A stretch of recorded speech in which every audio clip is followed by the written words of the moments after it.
तो euro 2024 start होने ही वाला है और इस बार की जो होस्ट नेशन है वो है जर्मनी। और इसीलिए आज हम बात करेंगे जर्मनी के स्क्वाड की और साथ ही हम ये भी जानेंगे कि क्या जर्मनी इस बार की यूरोज को जीत सकती है। तो चलिए वीडियो को शुरू करते हैं। अरे बिजली कैसे चलेगी?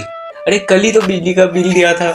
2014 के वर्ल्ड कप विक्ट्री के बाद जर्मनी का फॉर्म कुछ खास नहीं रहा। लगातार 2 वर्ल्ड कप्स में जर्मनी ग्रुप स्टेजेस में ही नॉकआउट हुई है और साथ ही यूरोज में भी जर्मनी ने कुछ खास नहीं किया।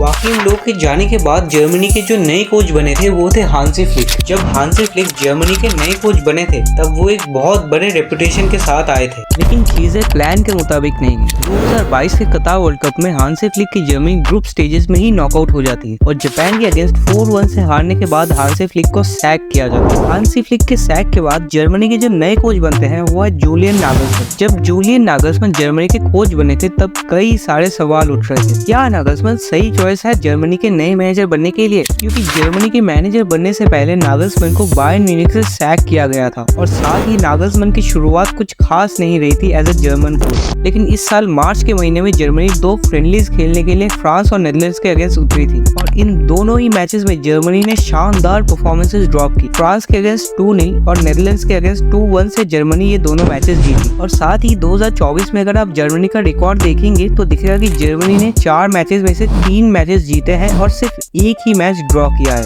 यानी कि 2024 में जर्मनी अब तक अनबीटन है। और नागलसमैन के पास अब अपनी एक स्टार्टिंग लाइनअप है और नागलसमैन ने ये जो स्क्वाड अनाउंस की है इसमें हमें कई सारे इंपॉर्टेंट प्लेयर्स देखने को नहीं मिलेंगे, जैसे कि हुमल्स, गोरेट्स्का, gnabry और जूलियन ब्रांड। लेकिन इस स्क्वाड में आपको कई इन्फॉर्म प्लेयर्स और कई एक्साइटिंग यंगस्टर्स भी देखने को मिलेंगे। अगर हम स्क्वाड के ऊपर नजर डालें तो गोलकीपर्स है मैनुअल नॉयर, टर स्टेगन और ओलिवर बोमन। गोलकीपर की जो पोजीशन है वो जर्मनी के लिए सेट है क्योंकि Manuel Neuer first choice keeper रहेंगे, टर स्टेगन बैकअप कीपर रहेंगे। आप देखिए तो कई लोग कहेंगे कि टर स्टेगन को फर्स्ट चॉइस कीपर बनना चाहिए था कंसिडरिंग हिज फॉर्म, क्योंकि इंजरी से रिटर्न करने के बाद भी टर स्टेगन ने कई सारे इंपॉर्टेंट सेव्स किए हैं बार्सिलोना के लिए। और दूसरी तरफ मैनुअल नॉयर का सीजन ठीक ठाक रहा है। हाँ, जरूर कुछ मिस्टेक्स भी की है नॉयर ने इस सीजन, जैसे कि मद्रिद के अगेंस्ट नॉयर ने एक मिस्टेक किया था और हाल में ग्रीस के अगेंस्ट भी नॉयर ने एक बहुत बड़ा मिस्टेक किया था। लेकिन फिर भी अगर नॉयर फिट है तो मुझे लगता है नॉयर को स्टार्ट करना चाहिए considering his experience in international tournaments. और साथ ही मैनुअल नॉयर आपके कैप्टन है और इस टीम के लीडर हैं और ऐसे प्लेयर्स की जरूरत होती है यूरोज जैसे टूर्नामेंट्स में और इसीलिए नॉयर फर्स्ट चॉइस कीपर है इस टीम की। गोलकीपर के बाद अगर हम डिफेंस की बात करें तो डिफेंस में एक बहुत बड़े प्लेयर इस स्क्वाड में नहीं है और वो है मैट हमल्स। जब जर्मनी की स्क्वाड अनाउंस हुई थी तब काफी लोग हैरान हो गए थे ये देख के कि हमल्स इस स्क्वाड में नहीं है, क्योंकि हमल्स इस सीजन डॉर्टमुंड के लिए काफी अच्छा परफॉर्म कर रहे हैं। चाहे आप चैंपियंस लीग की बात करो जहाँ पीएसजी के against हमल्स man of the match बने थे और फाइनल में भी रियल मैड्रिड के अगेंस्ट हमल्स ने कमाल का परफॉर्मेंस ड्रॉप किया था और इसीलिए हमल्स का इस स्क्वाड में होना एक बहुत बड़ा शॉकिंग डिसीजन था। लेकिन जो प्लेयर सिलेक्ट हुए हैं अगर आप उनकी बात करो तो वो है Woldemar Anton, Benjamin Henrichs, Joshua Kimmich, Robin Koch, Maximilian Mittelstadt, David Raum, Antonio Rudiger, Nico Schlotterbeck और जोनाथन टाह। सेंटर बैक में जर्मनी के पास इस स्क्वाड में काफी सारे बेहतरीन ऑप्शंस हैं। सबसे पहले अगर हम एंटोन की बात करें तो ये सीजन एंटोन के लिए शानदार रहा है। स्टुटगार्ट के लिए Anton one of the best players रहे हैं और इस सीजन बुंदेसलीगा में स्टुटगार्ट ने सेकंड फिनिश किया है और इसमें एंटोन का एक बहुत बड़ा रोल था, इसीलिए एंटोन इस स्पॉट को डिजर्व करते हैं। नेक्स्ट प्लेयर की बात करें तो वो है रॉबिन कॉच और ये जो पिक था ये थोड़ा शॉकिंग था क्योंकि हमल्स जैसे इन्फॉर्म प्लेयर को छोड़ के आप रॉबिन कॉच को क्यों लेंगे? हाँ, जरूर रॉबिन कॉच एक गुड बैकअप ऑप्शन है, लेकिन फिर भी इस सीजन हमल्स का जो फॉर्म रहा है और हमल्स का जो एक्सपीरियंस है वो यूरोज जैसे टूर्नामेंट में बहुत ही काम आता है। नेक्स्ट प्लेयर की बात करें तो वो है निको स्लॉटरबैक और स्लॉटरबैक का भी सीजन डॉर्टमुंड के साथ बढ़िया रहा है और इस सीजन चैंपियंस लीग ने आपने देखा हमल्स और स्लॉटरबैक की डुओ कितनी डेडली थी और मेरे हिसाब से स्लॉटरबैक के स्क्वाड में आना डिजर्व करते हैं। एक तो आपको एंटोनियो रुडिगर का बेहतरीन रिप्लेसमेंट मिल जाता है और साथ ही स्लॉटरबैक की जो विद द बॉल क्वालिटीज है वो बेहतरीन है। नेक्स्ट सेंटर बैक की बात करें तो वो है जोनाथन टाह जो अभी बुंदेसलीगा और डीएफबी पोपल जीत के आ रहे हैं और इस सीजन लेवरकुसन का एक हिस्टोरिक कैंपेन था जिसमें इन्होंने एक बड़ा रोल प्ले किया था और अगर फॉर्म को कंसीडर करें तो जोनाथन टाह स्टार्टिंग लाइनअप में रहना डिजर्व करते हैं। लेकिन ये तो हो गया जोनाथन टाह की बात। अब बात करते हैं उनके centre back partner Rudiger. Rudiger undoubtedly one of the best centre back हैं और उनका ये जो सीजन गया है रियल मैड्रिड के साथ वो कमाल का रहा है और इस जर्मनी के टीम में रुडिगर एक की प्लेयर है। तो ये तो हो गई सेंटर बैक की बात। लेकिन अगर हम फुल बैक की बात करें तो जर्मनी के पास एक बहुत ही एक्सपीरियंस ऑप्शन है और वो है किमिच और साथ ही किमिच जर्मनी की इस टीम में एक बहुत ही इम्पोर्टेंट पार्ट भी है और किमिच बायर्न के लिए भी राइट बैक के रोल में खेले थे और जर्मनी के लिए वो इसी रोल में खेलेंगे। और किमिच के रिप्लेसमेंट के रूप में हमें देखने को मिलेंगे बेंजामिन हेनरिच, जो कि एक बहुत ही अच्छे बैकअप है। लेफ्ट बैक में जर्मनी के पास डेविड रोम है। एक और प्लेयर है और वो है मैक्सिमिलियन मिकेलस्टाइड। स्टुटगार्ट के लिए इनका जो सीजन गया है वो लाजवाब रहा है और नागलसमैन के सिस्टम में ये एकदम फिट बैक। और जर्मनी के लास्ट 2 मैचेस में इन्होंने ही स्टार्ट किया है। अगर आप मुझे पूछो कि मैं किसे स्टार्ट दूंगा तो मैं मैक्सिमिलियन को डेविड रोम के ऊपर ही स्टार्ट दूंगा।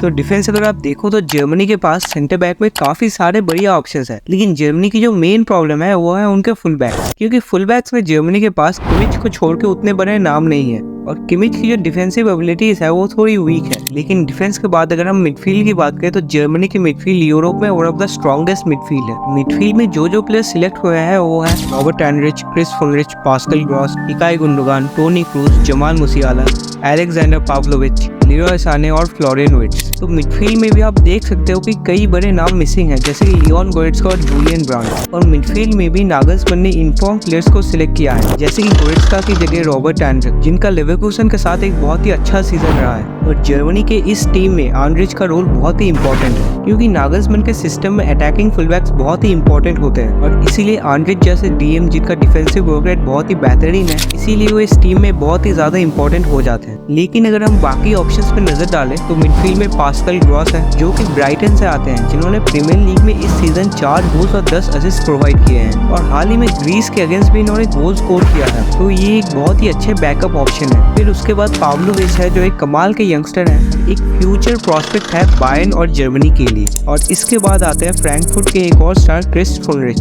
जो कि लेफ्ट विंग में खेलते हैं, लेकिन जर्मनी की इस टीम में शायद लेफ्ट मिडफील्ड की पोजीशन में खेलेंगे। फिर उसके बाद जो प्लेयर आते हैं वो है लीरोय साने।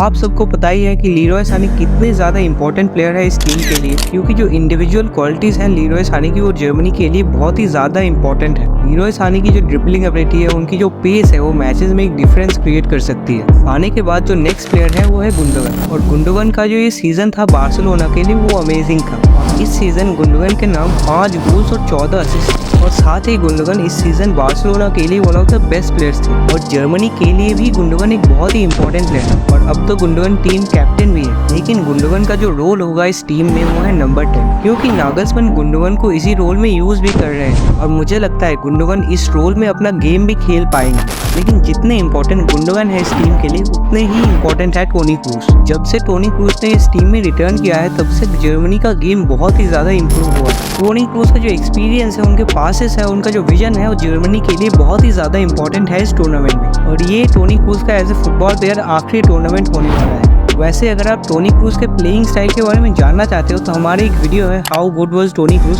उसे आप चेक कर सकते हो। चलिए वीडियो पे वापस आते हैं। तो ये तो कर ली हमने गुंडोगन और टोनी क्रूज की बात, लेकिन अब हम बात करेंगे जर्मन फुटबॉल के फेस फ्लोरियन विर्ट्ज और जमाल मुसियाला के बारे में। ये दोनों प्लेयर्स ही जेनरेशनल टैलेंट्स हैं और दोनों ही प्लेयर क्लब और कंट्री के लिए फ्यूचर है। और नागलसमैन की जो सबसे बड़ी प्रॉब्लम है वो है कि इन दोनों नंबर 10 को एक साथ कैसे खिलाएं, और ये सेम प्रॉब्लम हांसी फ्लिक की भी थी, लेकिन नागलसमैन इस प्रॉब्लम का एक सोल्यूशन ढूंढ लिया है। ग्रीस के अगेंस्ट जर्मनी के लाइनअप में मुसियाला और विर्ट्ज दोनों ही विंगर बनके खेलेंगे, लेकिन ये दोनों प्रॉपर विंगर बनके नहीं खेलेंगे, बल्कि ये जो दोनों फुल बैक्स है ये वाइड एरियाज में ऑपरेट करेंगे और मुसियाला और विर्ट्ज इंटीरियर बनके खेलेंगे, जैसे बायर लेवरकुसन में होता है। लेकिन अब मिडफील्ड के बाद अगर अटैक की बात करें तो अटैक में है मैक्सिमिलियन बियर, निकलस फुलक्रग, काई हैवर्ट्ज, थॉमस मुलर और डेनिस गुंडाव। साफ साफ दिख रहा है कि जर्मनी की इस टीम में टॉप स्ट्राइकर की कमी है। हाँ जरूर, आपके पास थॉमस मुलर जैसे एक्सपीरियंस प्लेयर है, लेकिन आप थॉमस मुलर से ये एक्सपेक्ट नहीं कर सकते हो कि वो आपको इंपॉर्टेंट गोल स्कोर करके दे, जब तक थॉमस मुलर बारसा के अगेंस्ट नहीं खेले। लेकिन फिर भी नागलसमैन ने कुछ इंपॉर्टेंट नेम सिलेक्ट किए हैं, जैसे मैक्सिमिलियन बियर, जिन्होंने इस सीजन बुंदेसलीगा में 16 गोल्स और 1 असिस्ट प्रोवाइड किया है। और एक और जो इंटरेस्टिंग नेम है वो है डेनिस गुंडाव, जिन्होंने इस सीजन स्टुटगार्ट के लिए 19 गोल्स और 9 असिस्ट प्रोवाइड किए हैं। और मुझे लगता है कि जर्मनी के लिए ये एक इंपॉर्टेंट फैक्टर प्ले कर सकते हैं। इनके अलावा भी जर्मनी के पास जो ऑप्शंस है वो है निकलस फुलक्रग, जिनका एक कमाल का सीजन था डॉर्टमुंड के साथ, और डॉर्टमुंड के लिए इस सीजन इन्होंने 15 गोल्स और 11 असिस्ट प्रोवाइड किए। लेकिन इन स्ट्राइकर्स के अलावा भी जो स्ट्राइकर जर्मनी के लिए स्टार्ट करते हुए मुझे दिख रहे हैं वो है काई हैवर्ट्ज, और काई हैवर्ट्ज की जो फिनिशिंग है वो काफी ज्यादा इंप्रूव हुई है। और नागलसमैन का जो सिस्टम है इसमें काई हैवर्ट्ज बहुत ही ज्यादा इंपॉर्टेंट। तो ये तो बात कर ली हमने जर्मनी के स्क्वाड, लेकिन जर्मनी की स्टार्टिंग लाइनअप कैसी हो सकती है, चलिए जानते हैं। तो तो जो लाइनअप नागलस्मैन पिछले कुछ मैचेस से यूज कर रहे हैं वो है 4-2-3-1 की formation. Goalkeeper Manuel Neuer, right back Kimmich, centre back Rudiger और जॉनथन टाह, लेफ्ट बैक मिटलस्टाइट, मिडफील्ड में क्रूस, आंड्रिच, गुंडोगन, मुसियाला और फ्लोरियन विर्ट्ज और अटैक में काई हैवर्ट्स। तो ये एक फॉर्मेशन है जो नागलस्मैन यूज कर रहे हैं। आप देखिए तो दो अटैकिंग फुलबैक्स रहने का जो नेगेटिव इम्पैक्ट है वो है कि ये स्पेसेस खोलेंगे और यहीं पे आंड्रिच इंपॉर्टेंट रोल प्ले करते हैं, जो बायर लेवरकुसन में स्पेसेस को भरने के लिए ट्रैक बैक करते हैं। लेकिन इस टीम के दो मेन प्लेयर्स यानी कि गुंडोगन और टोनी क्रूस वो बेसिकली इस टीम के इंजन है। क्रूस अगर अपना गेम खेल लेते हैं तो आपको पता ही है कि सिर्फ एक पास और ऑपोजिशन की डिफेंस खुल जाएगी। लेकिन गुंडोगन का इस टीम में ड्रॉप डीप करके क्रूस के साथ लिंकअप करने का रोल है और अप टॉप भी गुंडोगन एक इंपॉर्टेंट रोल प्ले करेंगे, जहां गुंडोगन का काम होगा फ्लोरियन विर्ट्ज और मुसियाला के पैरों में बॉल फीड करना और इसके अलावा हैवर्ट्ज फॉल्स 9 बन के ऑपरेट करेंगे और जो दो आपके सुपरस्टार्स हैं यानी कि मुसियाला और विर्ट्ज ये इंटीरियर बन के खेलेंगे। इसके अलावा भी जर्मनी कई सारे फॉर्मेशंस यूज कर सकती है, लेकिन अभी के लिए ये फॉर्मेशन जर्मनी के लिए बेस्ट है। लेकिन सबसे बड़ा क्वेश्चन है कि जर्मनी इस साल क्या यूरोज को जीत सकती है? चलिए जानते हैं। जर्मनी इस साल यूरोज की होस्ट नेशन है, तो जर्मनी को एक होम एडवांटेज तो मिलेगा ही, लेकिन साथ ही जर्मनी के ऊपर एक प्रेशर भी रहेगा। लेकिन जर्मनी कैसा परफॉर्म करती है वो डिपेंड करता है उनके मिडफील्ड के ऊपर और मुसियाला और वर्ड्स के परफॉर्मेंस के ऊपर भी जर्मनी डिपेंडेंट है। अगर इन दोनों में से किसी का भी यूरोज खराब जाता है तो जर्मनी के लिए प्रॉब्लम्स बढ़ेगी और इनकी जो वीकनेस है वो है इनकी डिफेंस और अप टॉप में एक लीथल फिनिशिंग। तो ये थे कुछ प्रॉब्लम्स जर्मनी के इस टूर्नामेंट में और जो स्क्वाड इनके पास है मुझे तो लगता है जर्मनी मैक्सिमम क्वार्टर फाइनल्स तक पहुंच सकती है। इससे आगे मुझे नहीं लगता जर्मनी पहुंच पाएगी। इससे आगे अगर जर्मनी जाती है तो अच्छी बात है, लेकिन अभी के लिए मुझे सिर्फ लगता है कि जर्मनी क्वार्टर फाइनल्स तक ही पहुंचेगी। तो ये था हमारा एक डिटेल्ड एनालिसिस जर्मनी के स्क्वाड को। अगर आपको वीडियो पसंद आया हो तो वीडियो को लाइक जरूर करना और अगर आप चैनल पे नए हो तो चैनल को सब्सक्राइब जरूर करना। अभी के लिए मैं आपसे विदा लेता हूँ क्योंकि मुझे अपने बिजली का बिल भरने जाना है।